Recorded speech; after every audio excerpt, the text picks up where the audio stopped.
Welcome. Today, we're going to break down the first 4 steps of Alina Chamberlain's incredible guide, She Who Awakens.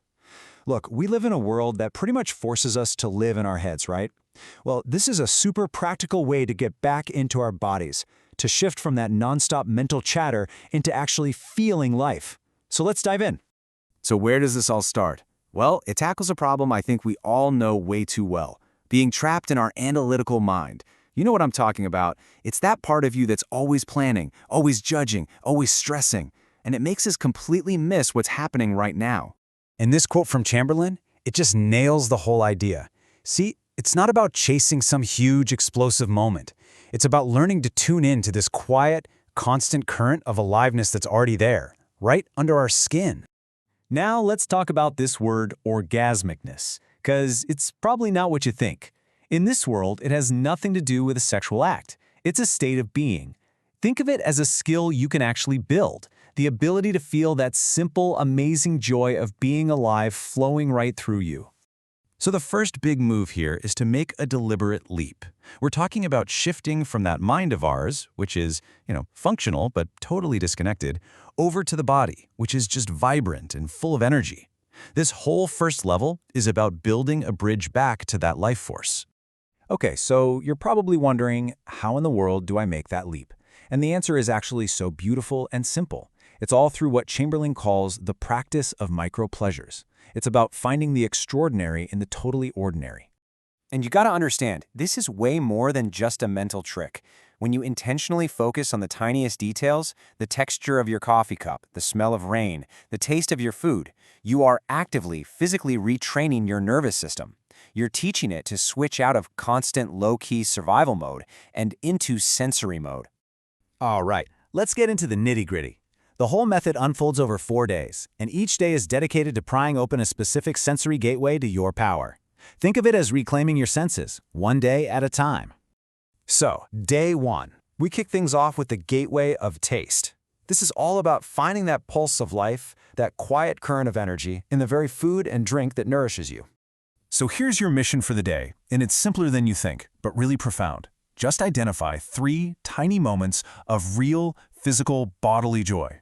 Seriously, it could be the crunch of an apple, or feeling the warmth of tea, or even just that amazing sensation of a deep, full breath. And to really help you lock this in, there's a daily ritual. Before every meal, you do this simple priming exercise. It's like sending a signal straight to your body that says, hey, we're safe, you can relax. It's time to actually enjoy this. All right, that brings us to day 2. We're going to shift our focus to your largest sensory organ. Yep, your skin. This day is all about anchoring yourself in the real, vivid sensations of the world, literally making contact with your body. I mean, just think about it for a second. Every single point of contact is a potential source of energy and pleasure. Is the water in the shower soft, or is it sharp? Is your sweater cozy, or is it scratchy? The goal isn't to judge it, just to notice it. Now, the ritual for day 2 is all about transforming a boring routine into something, well, sacred. By treating your own touch with this kind of reverence, you're giving your body this powerful signal of unconditional love and acceptance. Day 3. Ooh, this one is huge. We are waking up our sense of smell, which is literally the most direct, primitive path to your emotional brain. You see, unlike your other senses, scent just bypasses that analytical part of the brain and can change your entire state in a single breath. It's like the air around you is filled with these invisible stories. So for today, your job is to become a scent huntress. Actively look for smells in your morning routine, in the world outside, in your own personal space, anything that brings you a little spark of joy or calm. And just like before, the ritual for this is incredibly simple but so powerful. Before you take your first sip of coffee or bite of food, just pause. Bring it to your face, close your eyes, and really inhale the aroma for 5 seconds. It's like you're preheating your body for the pleasure it's about to get. And that brings us to day 4, the final piece of this first level. This is where we learn to transform what we usually dismiss as background noise into, well, the symphony of life. It's about learning how to truly, deeply listen. The idea here is to just let your ears take the lead for a bit. Let sounds wash over you without trying to label or judge them. It could be the hum of the city, the sound of rain, or even that unique ringing sound you hear in total silence. It's all part of it. And the ritual for sound, honestly, this is a game changer. It's a tool you can use anytime you're feeling frantic or overwhelmed. Just stop for 30 seconds, close your eyes, and listen for the quietest, most distant sound you can possibly hear. It works like a neurological reset button, pulling you out of your spinning thoughts and dropping you right back into reality. Okay, so we have these 4 gateways. But how do you tie it all together and make it stick throughout your busy, chaotic day? Well, the practice gives you a brilliant little anchor you can use anytime, anywhere. To keep you from just getting swept away by the noise of the day, you're going to use a really simple but surprisingly powerful sensory anchor, and it's all about color. Here's how it works.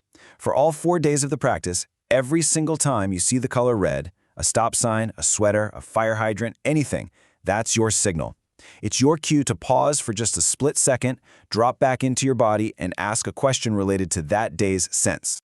So once you've gone through those 4 gateways, you've really done it. You've built the foundation for this whole practice. You've successfully completed level 1. I mean, think about what you've just done. You've systematically taken back your senses: taste, touch, scent, and sound. You started to guide your attention back to the only place where real power and pleasure actually live, right here, in your body, in this moment. And look, this sensory awakening is really just the starting line for a much deeper journey. But for now, it leaves you with a really fascinating question. With these gateways now open, what new sensations are out there just waiting for you to notice? You can find the electronic version of book She Who Awakens by Alina Chamberlain at wishforlove.org.